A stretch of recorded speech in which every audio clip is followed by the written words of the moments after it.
Apa sih yang kita inginkan untuk masa depan? Keluarga yang sehat, pendidikan yang merata, akses untuk air bersih, ekonomi yang kuat, atau lingkungan yang terawat. semua itu adalah cita-cita kita bersama.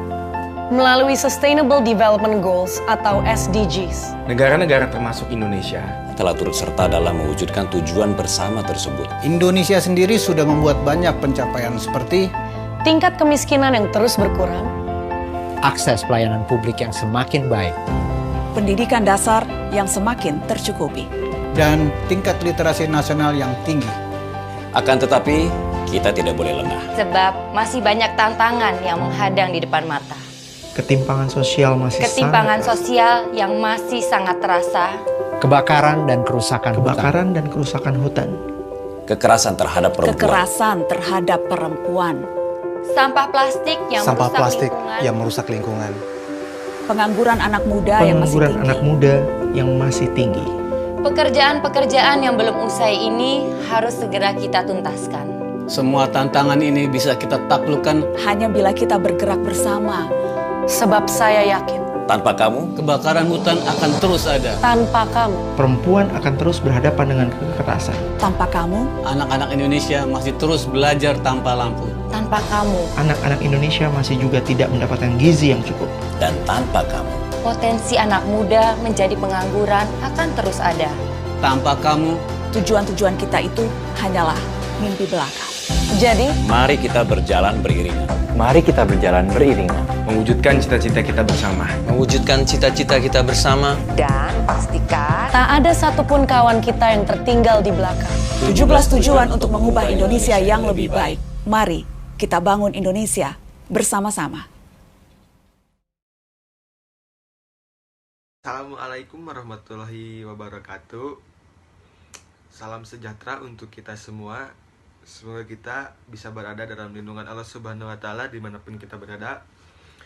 Dan semoga pandemi yang sedang menimpa kita dan seluruh masyarakat Indonesia dan global di dunia, semoga cepat hilang dan kita bisa kembali melaksanakan aktivitas seperti sedia kala. Sebelumnya, izinkan saya untuk memperkenalkan diri saya dan kelompok saya. Perkenalkan, nama saya Ajmi Agniatus Salam dengan nomor induk mahasiswa 2031144 dan teman saya Ardina Nuresti 203110409, Aupli Aldepta 2031133, Habib Nasrullah 2031152, dan Haniyah Kurotol Ayuni 203110402. Pada kesempatan hari ini, kami akan membahas tentang Sustainable Development Goals atau SDGs. Sustainable Development Goals merupakan suatu rencana aksi global yang disepakati oleh para pemimpin dunia, termasuk Indonesia, guna mengakhiri kemiskinan, mengurangi kesenjangan, dan melindungi lingkungan.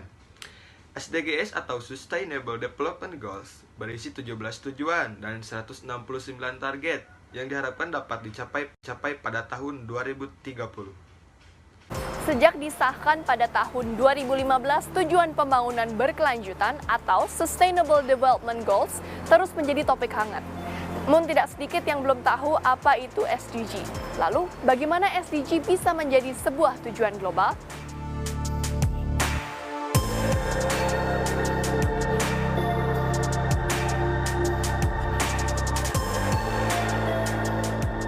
Sejarah SDGs tidak lepas dari Millennium Development Goals atau MDGs yang resmi berakhir pada Desember 2015. Berakhirnya MDGs merupakan awal bagi negara-negara di dunia untuk mulai merumuskan sebuah platform baru untuk dapat melanjutkan cita-cita mulia. Pada 2 Agustus 2015, di markas PBB New York secara aklamasi 193 negara anggota PBB mengadopsi dokumen yang berjudul Transforming Our World, The 2030 Agenda for Sustainable Development. Pertemuan tersebut kemudian dilanjutkan dengan Sustainable Development Summit yang berlangsung pada 25 hingga 27 September 2015.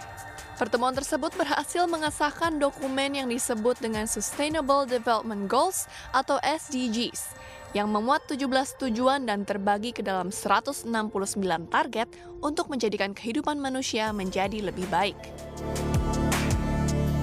Powering achievement. The adoption of the 2030 Agenda, including 17 inspiring Sustainable Development Goals, the SDGs. Our aim is clear, our mission is possible, and our destination is in our sight. Tujuan Pembangunan Berkelanjutan atau SDG kemudian ditetapkan oleh PBB sebagai agenda pembangunan global hingga tahun 2030. 17 tujuan pembangunan berkelanjutan tersebut adalah tanpa kemiskinan, tanpa kelaparan, kehidupan yang sehat dan sejahtera, pendidikan berkualitas, kesetaraan gender, air bersih dan sanitasi layak, energi bersih dan terjangkau, pekerjaan layak dan pertumbuhan ekonomi, industri, inovasi, dan infrastruktur, berkurangnya kesenjangan, kota dan komunitas berkelanjutan, konsumsi dan produksi yang bertanggung jawab, penanganan perubahan iklim, ekosistem laut, ekosistem daratan, perdamaian, keadilan, dan kelembagaan yang tangguh, serta kemitraan untuk mencapai tujuan. Perkembangan Sustainable Development Goals. Peningkatan Sustainable Development Goals atau yang biasa disingkat dengan SDGs, Indonesia meningkat satu tingkat pada tahun 2020, di mana Indonesia dulunya berada pada tingkat 102 dan sekarang berada di posisi 101 dari 160 negara. Posisinya berada di atas Myanmar dan Kamboja. Beberapa upaya telah dilakukan melalui rangkaian kebijakan. Pemerintah juga mengeluarkan sejumlah peraturan yang fokus pada pengawasan dan pencapaian SDGs. Pelibatan seluruh masyarakat di Indonesia pun dibilang cukup tinggi. Pemerintah tidak hanya berfokus pada lingkungan nasional, tapi juga memperhatikan bangunan dalam skala daerah maupun lokal. Direktur SDG Akademik Indonesia, yaitu Juliati, menuturkan ada 4 hal yang mendukung pelokalan SDGs, yaitu koherensi kebijakan, pembiayaan SDG, analisis data, dan kemitraan multi-stakeholder. Saya berkesempatan berkunjung ke PT Riau Andalan Pulp and Paper atau RAPP yang merupakan unit bisnis dari April Group, perusahaan multinasional yang bergerak di bidang pengelolaan sumber daya alam hutan. Tempat pertama yang saya kunjungi adalah nursery atau tempat pembibitan. Dari sinilah seluruh bahan baku operasi perusahaan berasal. Seperti lahan perkebunan pada umumnya, bibit-bibit ini ditanam untuk mengisi area penanaman.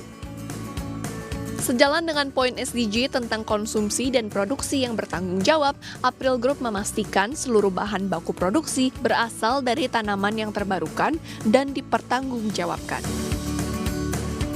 April Group pun mengaplikasikan konsep keberlanjutan dalam setiap kegiatan operasionalnya. Contohnya implementasi kebijakan pengelolaan hutan berkelanjutan atas SFMP 2.0 atau Sustainable Forest Management Policy yang berkontribusi pada tercapainya balance scorecard yang terintegrasi dengan usaha yang sifatnya lebih tradisi. Perusahaan yang memproduksi pulp dan kertas dengan flagship brand Paper One menyadari pentingnya nilai keberlanjutan dalam proses produksinya. Susilo Sudarman, Manager Sustainability PT RAPP, mengatakan bahwa perusahaan memiliki kerangka kerja berkelanjutan dalam operasional perusahaan.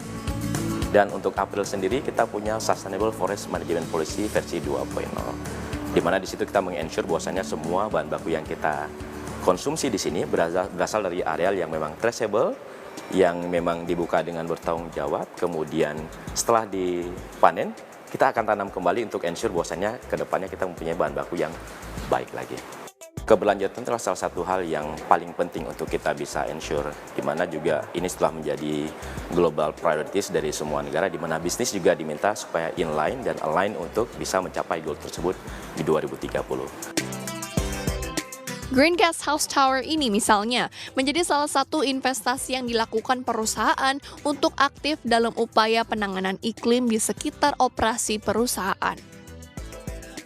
Tower setinggi 40 hingga 45 meter ini dipakai untuk mengukur data net emisi yang ada di ekosistem perkebunan area perusahaan beroperasi.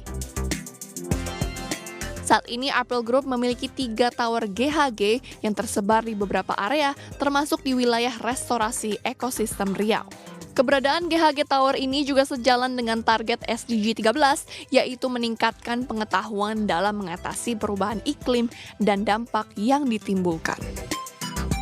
Sesuai dengan komitmen perusahaan kita, dia peduli terhadap climate, bahwa climate ini adalah merupakan isu global, tidak lagi isu nasional lagi. Jadi penting perusahaan kita peduli terkait dengan emisi dan pemanasan global. Nah, makanya kita sekarang lagi mencari atau menghitung berapa emisi faktor yang ada di ekosistem ini.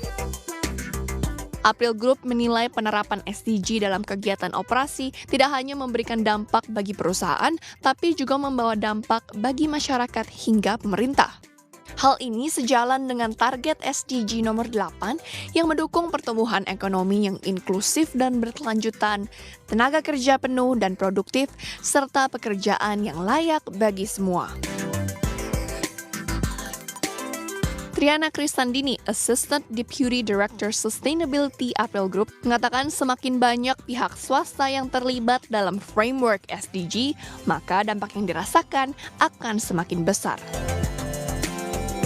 Harapannya tentunya semakin banyak pemain swasta yang mengadopsi framework SDG terhadap operasionalnya, akan semakin banyak pula kegiatan yang dapat terukur secara sistematis dan terlihat juga kontribusi dan juga berapa banyak yang harus kita capai untuk mencapai SDG target yang sudah ditentukan.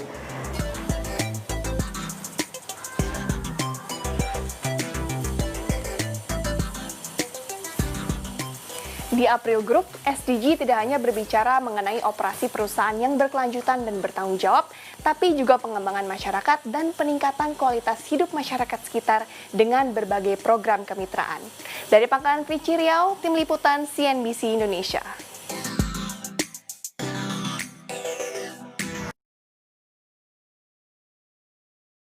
Selanjutnya, saya akan membahas tentang bukti nyata terlaksananya Sustainable Development di Indonesia. Indonesia saat ini sudah bisa mengurangi kesenjangan melalui pertumbuhan ekonomi yang inklusif, perluasan lapangan pekerjaan, dan akses pendidikan yang lebih baik lagi. Dan juga sudah bisa melakukan penguatan langkah-langkah pencegahan, tanggap darurat, dan ketahanan bencana alam. Saat ini juga, Indonesia sedang melakukan rencana pembangunan jangka menengah yang akan dilaksanakan pada tahun 2020 sampai 2024. Selain itu, saat ini Indonesia juga terdapat 9 kajian yang sudah tersebar di berbagai universitas di Indonesia. Masalah Sustainable Development. Kemiskinan di Indonesia masih menjadi masalah yang serius sejak era pasca kemerdekaan hingga saat ini. Pengukuran kemiskinan di Indonesia dilakukan oleh Badan Pusat Statistik dengan menggunakan konsep kemampuan memenuhi kebutuhan dasar. Penduduk dikatakan miskin apabila memiliki rata-rata pengeluaran per kapita per bulan di bawah garis kemiskinan. Yang selanjutnya yaitu adalah masalah Sustainable Development. Namun, Christophe Bahouet juga melihat masih ada beberapa persoalan yang menghambat pencapaian pembangunan di Indonesia, terutama dampak COVID-19. Virus corona menyebabkan kekerasan berbasis gender melonjak selama lockdown. Selain itu, pencemaran lingkungan kerap terjadi akibat pembuangan sampah COVID-19. Masyarakat juga banyak kehilangan pekerjaan, dan juga permasalahan tersebut sangat mempengaruhi SDGs. Sekian dari kelompok kami, apabila ada kurangnya kami mohon maaf. Wassalamualaikum warahmatullahi wabarakatuh.